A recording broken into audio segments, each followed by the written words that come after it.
Kasus terbakarnya rumah kos atau kontrakan milik saudara Rudianto Damanik yang terjadi di Panai Tengah Kabupaten Labuhan Batu pada tanggal 21 Desember tahun 2025 lalu, hingga menewaskan 2 orang pegawai lapas Labuhan Bilik berstatus aktif, di antaranya korban yaitu almarhum Samuel Alexander Pandiangan dan almarhum James Markus Purba. Isak tangis keluarga korban pecah usai gelar perkara selesai dilakukan di ruang Bakwasidik Polda Sumatera Utara Rabu, tanggal 15 April tahun 2026.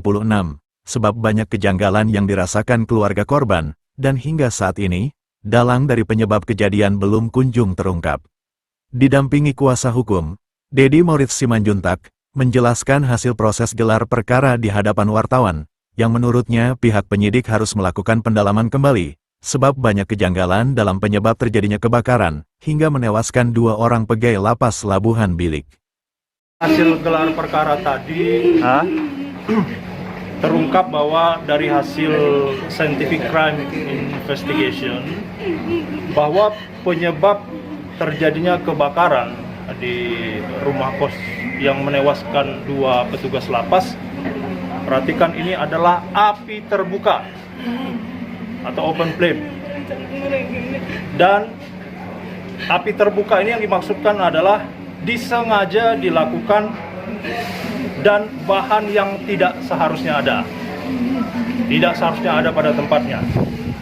Nah, sekarang yang menjadi pertanyaannya, di mana penyidik harus melakukan pendalaman kembali adalah apakah peristiwa ini adalah peristiwa kebakaran atau pembakaran. Kebakaran dan pembakaran ini 2 delik yang berbeda. Nah, makanya kami tentunya dari pihak kuasa hukum terus mendukung agar supaya kasus ini bisa terang benderang, di mana penyidik bisa bekerja dengan lebih maksimal lagi, karena kasus ini sudah berlangsung selama 4 bulan dalam proses penyidikan, mulai dari bulan 12 sampai kepada hari ini.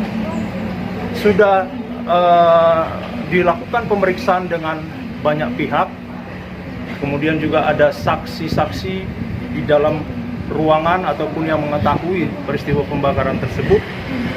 Di sini kami sebenarnya mau mengajak, meminta kepada yang terhormat Bapak Kapolda Sumatera Utara agar penyidik segera bertindak untuk menetapkan tersangka. Karena ada persoalan di sini, tahap yang akan dilakukan seharusnya melakukan pemeriksaan psikologi terhadap salah satu saksi.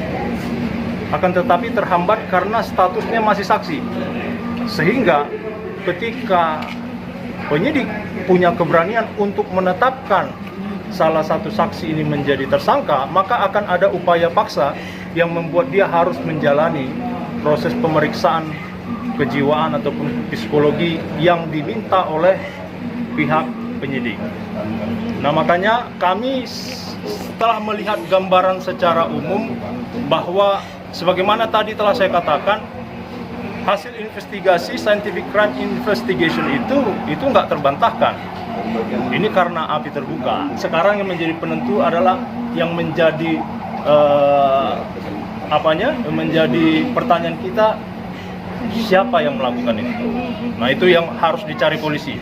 Makanya kita dorong berani. Tak tahan membendung kesedihan ibu korban almarhum Samuel Alexander Pandiangan, Mariama Gustiani Sibarani mencurahkan isi hatinya, guna meminta keadilan hukum kepada Bapak Kapolda Sumatera Utara agar kasusnya dibuka secara terang benderang.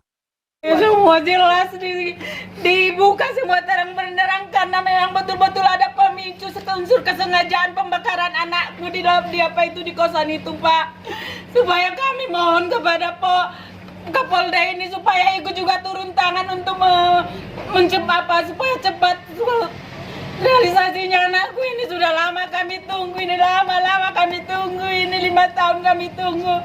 Ternyata tanggal 21 Desember 2025 Tuhan ambil kembali dengan cara yang tragis oleh orang yang kejam. Orang-orang yang kejam yang sengaja memang membinasakannya, unsur kesengajaan, karena Minyak pembakaran itu tersebar di mana-mana. Begitu cepat, begitu tragis, tubuh anakku tidak lengkap. Itu membuat seorang ibu sangat sakit, tertekan, sesak. Mohon kepada semua penyidik supaya tetap di dalam pekerjaannya dengan amanah. Yang takut akan Tuhan, tidak ada yang ditutupi oleh apapun, sehingga ada tersangka siapa yang menyebabkan kebakaran pembakaran itu. Ada lagi tambahan ada yang tambahkan? Aku kakak korban, Iya. korban sama Alexander Pandiangan. Jadi tadi di dalam sebenarnya udah jelas, ya karena udah fakta, memang udah ditemukan banyak bensin yang tidak pada tempatnya. Jadi sengaja disebar dulu bensinnya gitu. Udah pasti sengaja dibakar kan. Nah, kita berharap ada penetapan tersangka sih, karena kita nggak tahu tersangkanya siapa. Tapi ada 4 saksi yang selamat lolos dari kebakaran. Kan kita dugaannya ke sana ya. Gitu aja sih. Jadi mohon teman-teman dikawal karena sudah jelas. Berharap penyidik bekerja dengan benar dan secepatnya ada penetapan tersangka. Bapak Kapolda, Bapak Kanwil terkait tempat anak saya berdinas. Dia anak saya satu-satunya yang saya harapkan, yang saya banggakan. Dengan tanpa ada alasan yang tertentu, tega-teganya dia menghabisi nyawa anak saya. Mohon dibuka kasusnya seterang-terangnya. Saya mengharap kepada Tuhan Yang Maha Kuasa, pasti semuanya tak bisa ditutupi. Tuhan pasti adil, pasti Maha Tahu. Tolong dibukakan kasus anak saya ini, apa penyebab kematiannya dan apa motif dia untuk mengakhiri nyawa anak saya. Untuk saat ini hanya itu yang bisa saya sampaikan. Tentunya pihak kepolisian khususnya Polda Sumatera Utara dan Polres Labuhan Batu diminta lebih mendalami menangani kasus-kasus seperti ini untuk dapat mengungkap kebenaran di balik peristiwa yang merenggut nyawa seseorang. Dari Sumatera Utara, Tim Liputan, Jurnal Pos melaporkan.